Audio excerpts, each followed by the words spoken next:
Hello students, तो आपका एक बार फिर से स्वागत है एम्पलीट्यूड क्लासेज के ऑफिशियल यूट्यूब चैनल पर। और जिस तरीके से जो सब्जेक्ट्स चल रहे हैं, आपका सिलेबस टाइम पे कंप्लीट करवा दिया जाएगा।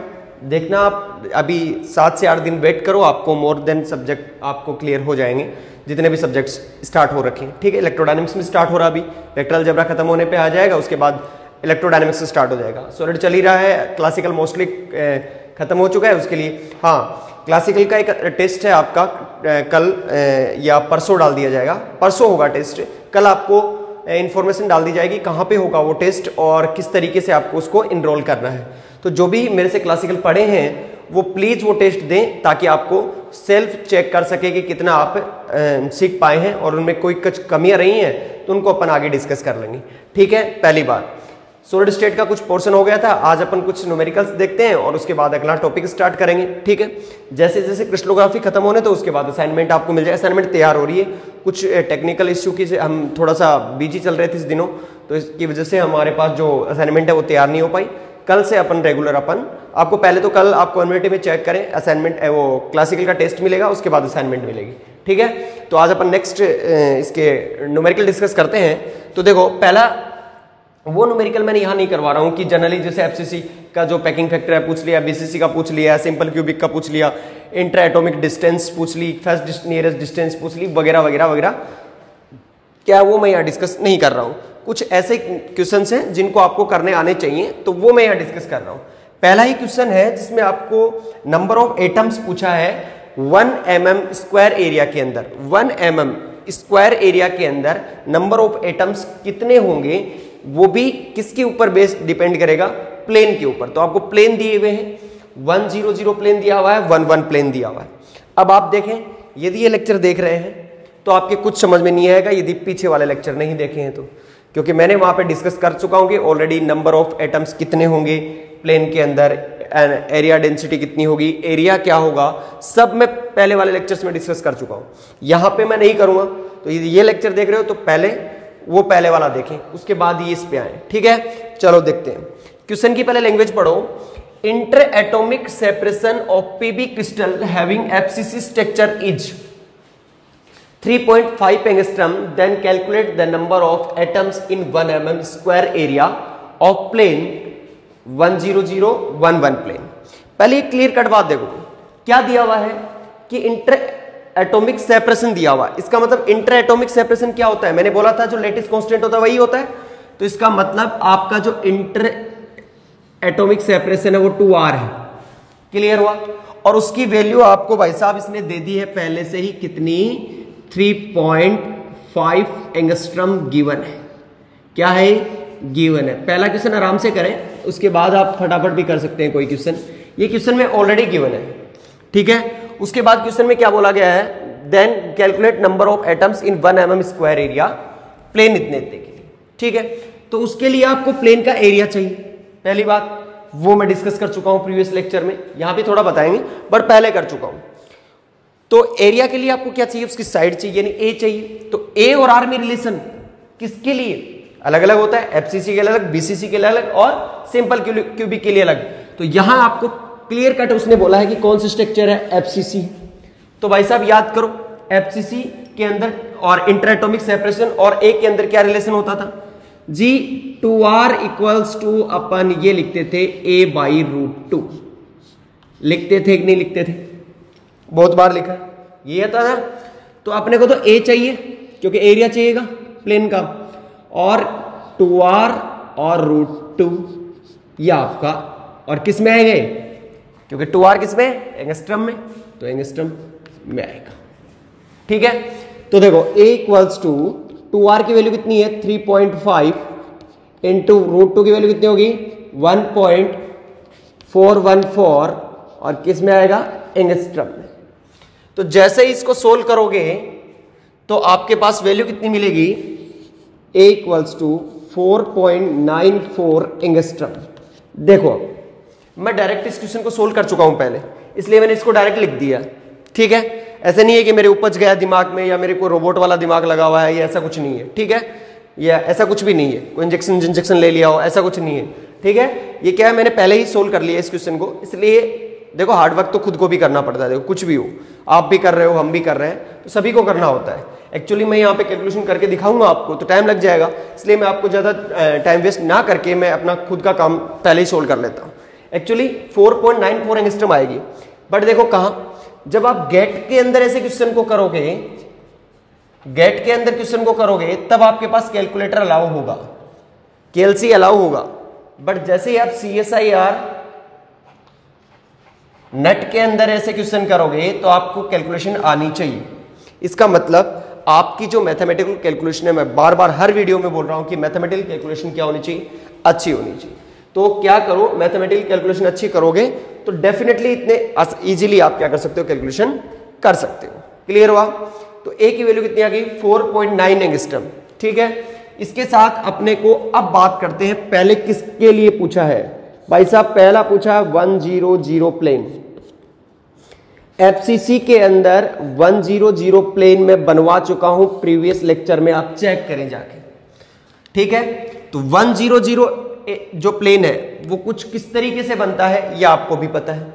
ठीक है, एक प्लेन ऐसे क्यूब का साइड बना था ना ये, ठीक है, फ्रंट वाला, और इसमें क्या होता था कि देखो ये एटम 4 इस पे कॉर्नर पे थे और अपना कितना कंट्रीब्यूशन दे रहे थे, ये 4 एटम 1/4 कंट्रीब्यूशन दे रहे थे, प्लस FCC के अंदर एक एटम यहां होता है, तो इसका 1/4 जो एटम है 1 पूरा कंट्रीब्यूशन ये इस प्लेन के अंदर है पूरा।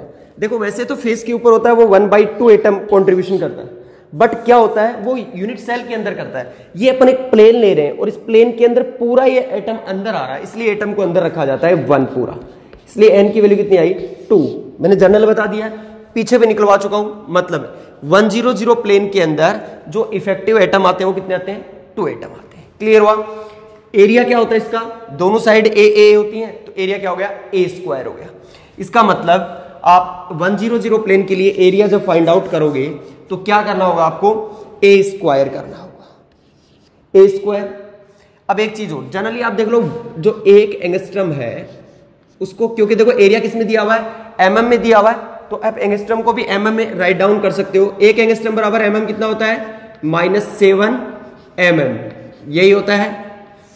इसको आप क्लियर बता सकते हो, वैसे इजी पता ही होते हैं इस चीजों को। a² का मतलब क्या हो गया, a² का मतलब आपका हो गया, a की वैल्यू आई हुई है 4.94 एंगस्ट्रम का होल स्क्वायर। एंगस्ट्रम का स्क्वायर का मतलब 10 की पावर -7 का होल स्क्वायर mm। और क्या होगा, जो आपका एरिया दिया हुआ है इस अंदर एटम कितने हैं, 2 एटम। क्लियर, 2 ही है। अब आपको चाहिए क्या, आपको तो 1 mm एरिया के लिए चाहिए, तो इन सारी वैल्यू को कहां भेजो, नीचे। तो यहां क्या बचा, 1 mm। ठीक है, स्क्वायर एरिया बचेगा ना, 1 mm स्क्वायर एरिया, तो क्या होगा, mm² equals to 2 upon value कितनी आएगी 4.94 और का होल स्क्वायर, और वैल्यू ऊपर चली जाएगी तो इनटू में क्या लिख सकता हूं उसको 10 की पावर 14 एटम्स। गेट का क्वेश्चन है तो डिजिट में आपको कुछ ऐसी दिया हुआ है कि पावर के साथ जो वैल्यू आएगी उसको फिल करिए, या फिर गेट जो आपका CSIR नेट का भी क्वेश्चन है तो उसके अंदर भी आपको पावर्स गिवन होंगी, तो आप वहां से इजीली थोड़ा सा कैलकुलेट कर सकते हो। और यदि इसको पूरा कंप्लीट कैलकुलेट करोगे तो कितना आएगा, 8.16 इंटू 10⁻12 एटम्स। बस जनरल बात मैं क्या बताना चाह रहा हूं आपको कि इस टाइप से जब क्वेश्चन आए तो आपको मतलब जो पिक करना है क्वेश्चन को वो आना चाहिए कि सबसे पहले इस तरीके से फॉलो करना। आपको क्या पता होना चाहिए, एरिया के लिए क्या क्या चीज पता होनी चाहिए। ये एटम वाली बात मैं दोबारा नहीं बताऊंगा भाई, पहले बता चुका हूं, पहले उस लेक्चर को देख लें आप एक बार। क्लियर हुआ? तो 1 प्लेन के लिए आपको क्लियर हुआ, 100 प्लेन के लिए। अब बात करते हैं अपन किसके लिए, अब बात करेंगे अपन, यहां तक तो सेम है, कोई दिक्कत नहीं है। अब बात करते हैं अपन किसके लिए, 4 सेकंड किसके लिए दिया हुआ अपने को, 1 प्लेन। कौन सा प्लेन दिया हुआ है, 1 प्लेन। इसके लिए आपको एक क्या चीज पता होनी चाहिए, एरिया। 1 प्लेन का एरिया क्या होता है, भाई साहब 1 प्लेन का एरिया मैं निकलवा चुका हूं एफसीसी के अंदर, √3/2 a² होता है। क्लियर? और effective atom number of atoms कितने आते हैं? 2 ही आते हैं। भाई साहब सब कुछ वैल्यू दी हुई है, 1 mm² के लिए आप area find out, atoms find out कर सकते हो। ये होमवर्क है, नहीं फाइंड आउट हो तो बताना, करेंगे डिस्कस। ये एक पहला क्वेश्चन था अपना, और अब इससे नेक्स्ट क्वेश्चन पे चलते हैं अपन। तो आपको एक चीज पता होनी चाहिए कि जो क्वेश्चंस हैं सॉलिड स्टेट फिजिक्स में वो डायरेक्ट नहीं होने वाले हैं। पहले बोल रहा हूं, क्वेश्चन को आपको इजीली केयरफुली पढ़ना होगा, उसके बाद आपको बहुत सी चीजें मेमोराइज रखनी होंगी, तब जाके कोई आप क्वेश्चन को पिक कर सकते हो। ऐसे नहीं है कि 5 नंबर में क्वेश्चन, हाँ कोई क्वेश्चंस ऐसे होंगे जो आपको डायरेक्ट मिल जाएंगे क्वेश्चन, पर डायरेक्ट क्वेश्चंस मिलने से इतने इजी नहीं है कि सॉलिड स्टेट फिजिक्स में सारे क्वेश्चन डायरेक्ट मिल जाएंगे। ठीक है, तो और नेक्स्ट क्वेश्चन देखते हैं अब अपन। बाकी इस क्वेश्चन को आप केयरफुली रीड करें। ठीक है, चलो ये क्वेश्चन कर लेना भाई घर पे।